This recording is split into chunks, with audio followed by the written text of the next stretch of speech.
Good morning, sixth grade. Today is your last math lesson for sixth grade. Okay, this finishes it up. I'm sorry we didn't get to have Pi Day, but that came at the time where we went into quarantine. But maybe you'll get to have it next year. Okay, so we look forward to that. Um, okay, today we're continuing a little algebra, and it's lesson 112, and we're going to multiply and divide integers. You say, what are integers? Those are the positive and negative numbers that we're going to either multiply or divide today. Okay? All right, pretty simple. I've made a little chart here, which is something you may want to write in your flip chart.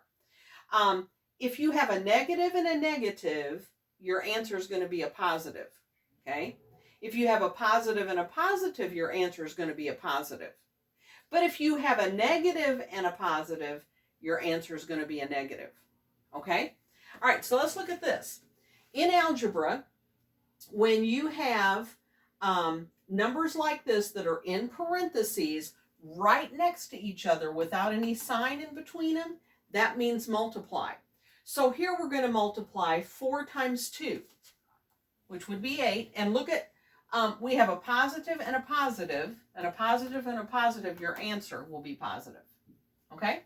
So you want to have your little chart in front of you to know, is my answer going to be negative or positive? Okay? Now, here we have 5 times 4, so we'll go ahead and multiply that. 5 times 4 is 20. Now we have a negative and a negative. So look, a negative and a negative, your answer is going to be a positive. Positive 20. Okay? All right? So it shows you here, if your answers are both negative, your numbers are both negative, your answer is going to be a positive. If your numbers are both positive, it's going to be a positive. But if your answer is a negative and a positive, it'll be a negative. Okay?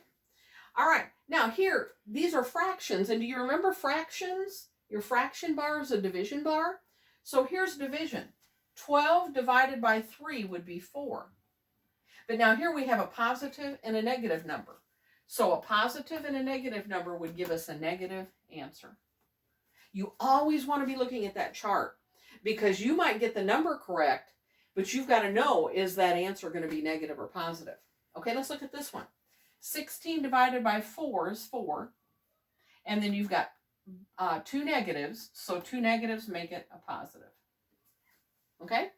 All right, that's all there is to today's lesson. Do your very best.